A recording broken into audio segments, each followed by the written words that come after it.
The radio newsreel for February 14th, 1947.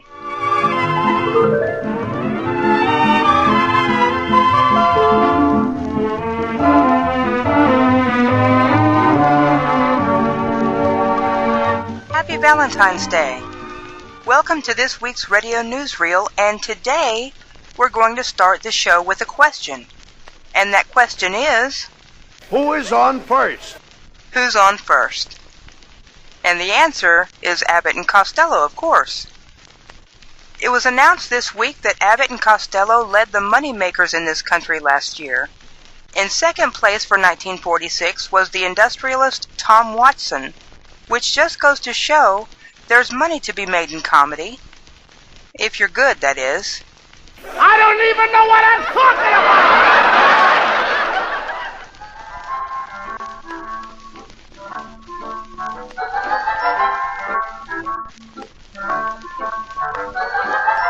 Ida, sweet as apple, apple soft whiter, sweeter than all that I know. Oh. So today is Valentine's Day, and Eddy Cantor's wife, Ida, probably knows what she's going to get.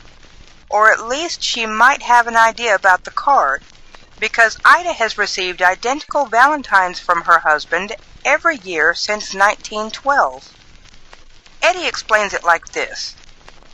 I bought 3 dozen exactly alike in a Brooklyn stationery store for 2 cents apiece. They'd cost about 20 cents each today.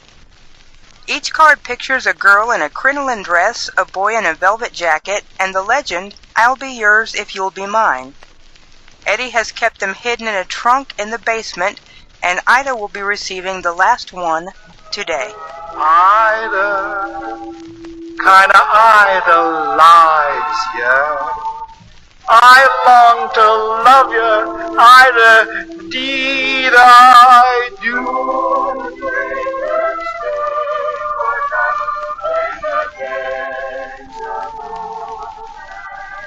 Rita, Hayworth, and Orson Welles are celebrating Valentine's Day today by sending their friends heart-shaped cakes pierced with candy arrows. The icing spells, To Our Valentine, from Orson, Rita, and Rebecca, the latter being their 2-year-old daughter. Tonight's broadcast of Alan Young's show has a story behind it. Last Christmas, Alan discovered that juvenile delinquency rarely exists in homes where there are dogs. The discovery prompted him to launch a nationwide campaign to help boys and girls rescue dogs from pounds. This will also be the subject of tonight's broadcast. Where the blue of the night meets the gold of the day, someone waits for me. Bing Crosby is up in the Hooper ratings again. Earlier this month, he came in as the 11th most popular show. Only the second time he has ranked in the top 15 this season, the first being his opening broadcast. The report also showed that Bob Hope is now in first place, followed by Fibber, McGee, and Molly. Bob and the McGees had previously tied for first place.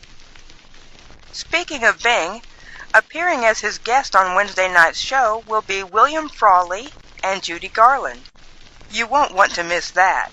Another cup of Maxwell House coffee, George? Sure, pour me a cup, Gracie. You know, Maxwell House is always good to the last drop. Well, that drop's good, too. Yes, it's Maxwell House coffee time, starring George Byrns and Gracie Allen. George Byrns and Gracie Allen will celebrate their 15th year on radio this coming Thursday. They are preparing a special flashback episode for the occasion, and they'll have a special guest, too. The one and only Al Jolson. I'm sitting on top of the world. I'm rolling along, just rolling along. And I'm quitting the blues of the world. I'm singing a song, just singing a song. Glory, hallelujah, I just told a parson Hey, Pa, get ready to call. Just like a Humpty Dumpty, I'm going to fall. And I'm sitting on top of the world. Speaking of Al Jolson, Walter Winchell reports that the profits on the Al Jolson story now exceed $5 million. And to think there was a time when some thought that Mr. Jolson was all washed up. Sitting on top of the world. I'm rolling along. Rolling along.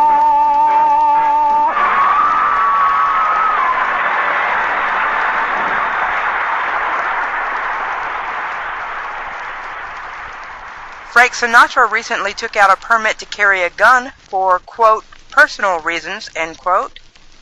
Whether or not there is need to worry is unknown at this time.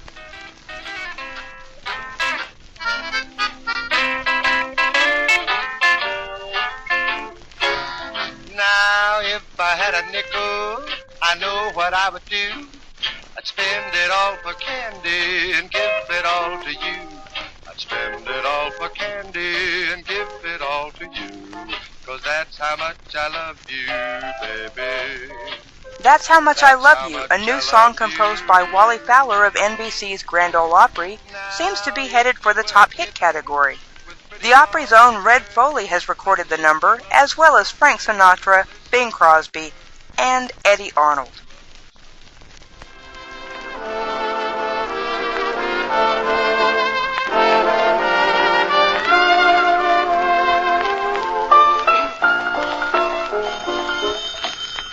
Hello, Duffy's Tavern. Where do you eat meat to eat? Archie the manager's speaking. Duffy ain't here.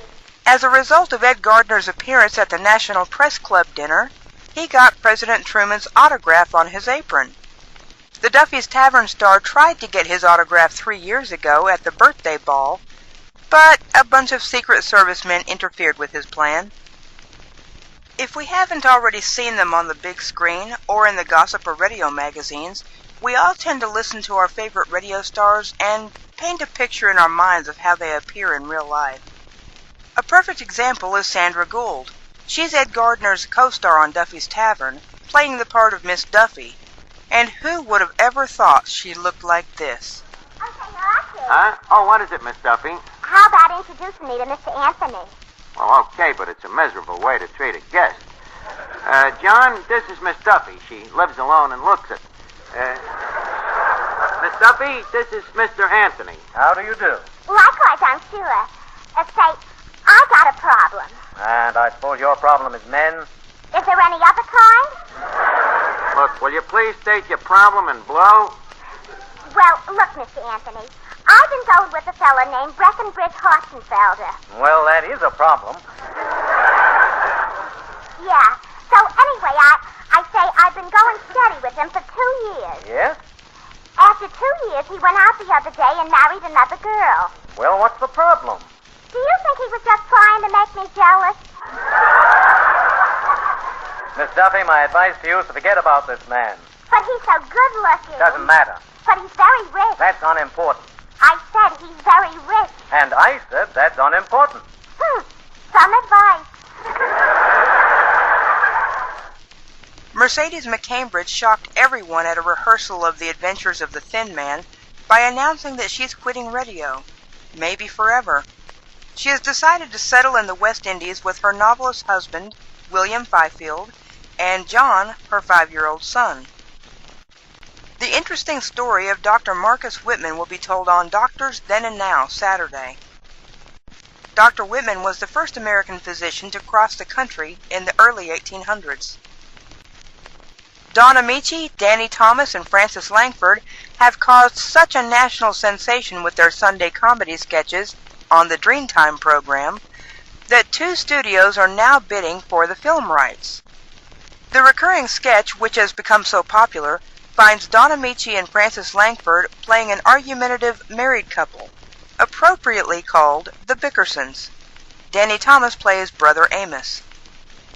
My brother Amos warned me about marrying you. Amos. Believe me, I'm finding out plenty now. The things you said when I first met you. Such promises. Before you married me, you told me you were well off. I was, but I didn't know it. Good night, Blanche. We barely have enough to eat. Everybody makes a good salary except you. Why don't you get a paying job? Oh, now, don't go maligning my job. It pays fine. The minute I ask you for an extra few dollars, you jump down my throat. Listen, last month you went to the doctor 3 times. You got fitted for new glasses. You had 2 teeth pulled. $70 for your own private pleasure. You think I'm made of money? You're the one who wastes it. You throw it away on silly things. I deny myself everything. I save every nickel I can. How do I throw money away? Didn't you pay $22 for that fire extinguisher? Well, certainly. We've had it a whole year and never used it once. I'll set fire to the house in the morning. Why don't you return it and get your money back? Okay, I'll take it back tomorrow. You say it, but you won't do it. Take it back to the store now. What? Go on, get up and take the fire extinguisher back. Blanche, you must be out of your mind. It's 2:30 in the morning. Wake the man up. He has no business selling it to you in the first place. Blanche, as sure as you're born, if I take that fire extinguisher back, the house will burn down. I wish it would. I hate this pest hole. My pantry is overrun with ants. Ants in your pantry.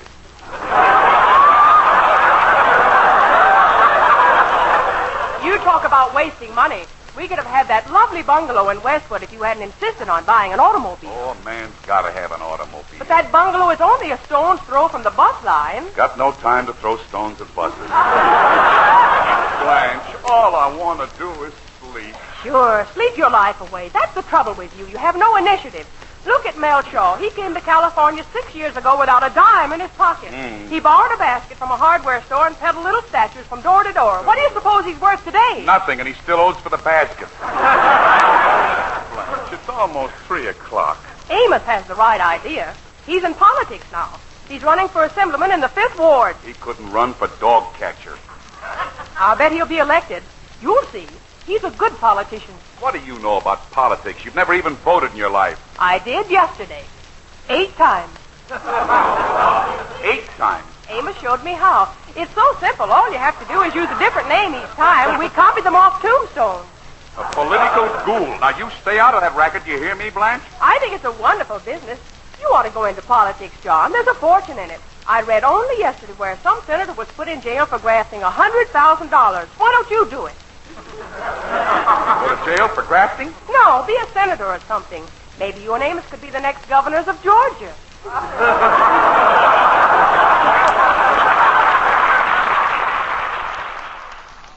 Jack Paar, ex-GI comedian who's under contract to RKO, signed a 6-year radio contract last month, but now the deal's off. Jack couldn't see eye to eye about his material for the Vaughn Monroe show. Recently, Roy Rogers took his 6-year-old daughter, Linda Lou, to the movies. Little Linda asked her papa to hold her purse because it contained all of her valuables. While Linda was preoccupied, Roy's curiosity piqued. So that's what he did.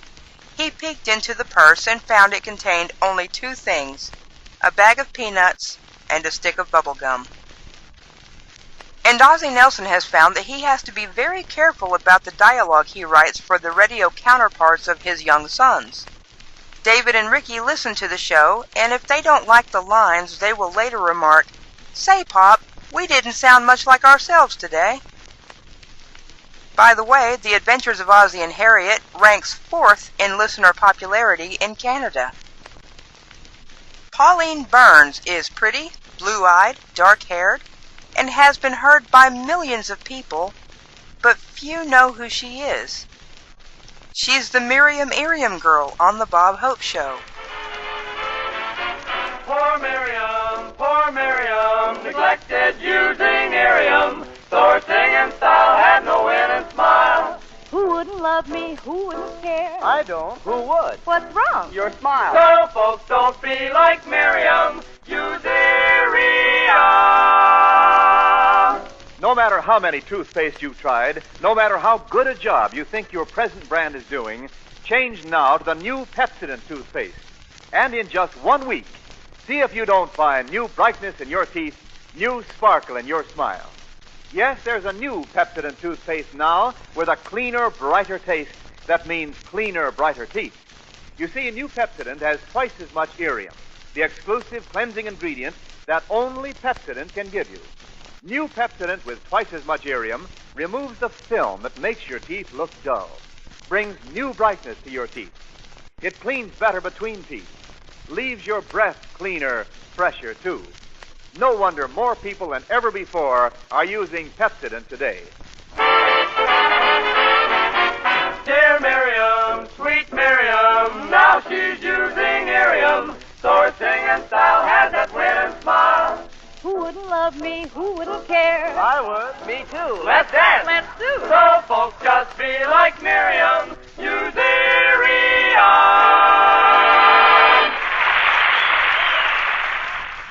It was announced this week that Jack Benny will do personal appearances of a week each in New York, Boston, and Chicago this coming May. Speaking of our favorite frugal comedian, today is Jack's birthday, which of course will make him 39 or 38. Oh well, it doesn't really matter. Mr. Benny doesn't age like the rest of us.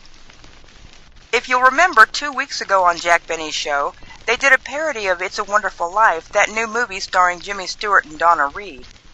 On his last episode, Jack was visited once again by his guardian angel, better known as Victor Moore. How's your soda, Mary? Swell. Dennis, don't eat your banana split so fast. I want to finish it before I get sick. That's the silliest thing I ever heard. You know, Mary, this vanilla soda is very good. Mine was too. Well, I'm all finished.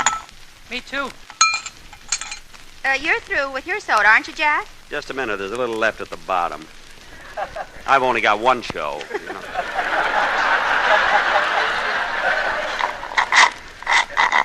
Oh, Jack, come on. Just a minute.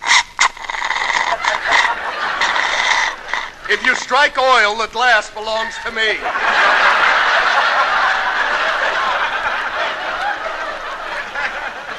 Never mind. How much is the check, Bert? 65 cents. No, Dennis. I'll pay for it. No, Mr. Benny, I'll pay for it. No, Dennis. Let me pay for it. Careful, Jack. He may take you up on that. Huh? Remember me? I'm your guardian angel, and I was here to stop you from paying this check. Oh, yes. Yeah, you kept me from drinking that iodine last week. Yes, and now I'm saving you from a fate worse than death. What? I've gotten you out of situations like this many times before. You have? Oh, yes. Remember that night in Ciro's when you were having dinner with all those movie stars? Uh-huh. Well, it was I who took the check away from you and gave it to Margaret O'Brien.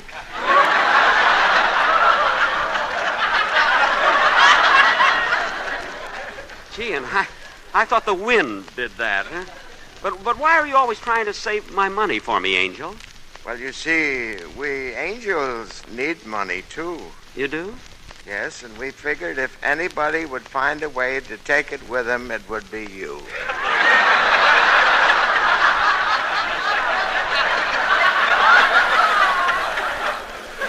Oh.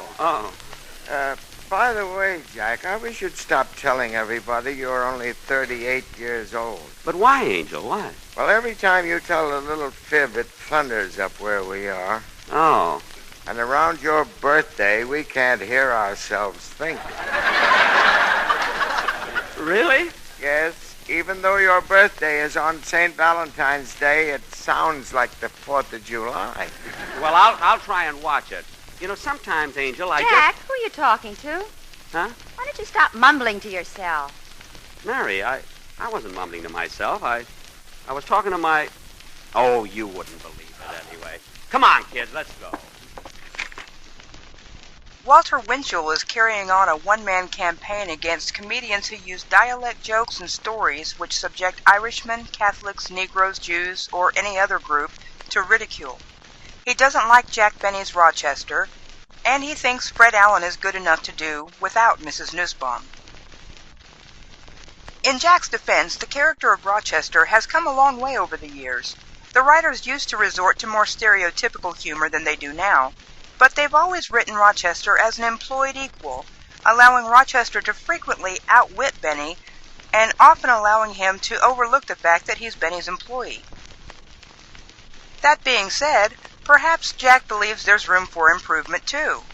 Although the audience may get the idea that Jack is cheap and vain, Those who actually know him say he's quite the opposite. Rather than defending himself to Winchell, he closed his last show with the following message, and it's also how we will end this week's radio newsreel, because it just doesn't get any better than this. So happy Valentine's Day, and happy birthday to Jack Benny, who now has the floor. Ladies and gentlemen, during the last war, the chief hope of our enemies was to divide the United States along racial and religious lines and thereby conquer us. Let's not spread prejudice. A divided America is a weak America, and we need the same harmony among our various racial and religious groups that was the source of our strength in war. Through our behavior, we encourage the respect of our children and make them better neighbors to all races and religions. Remind them that being good neighbors has helped make our country great and kept her free. Thank you.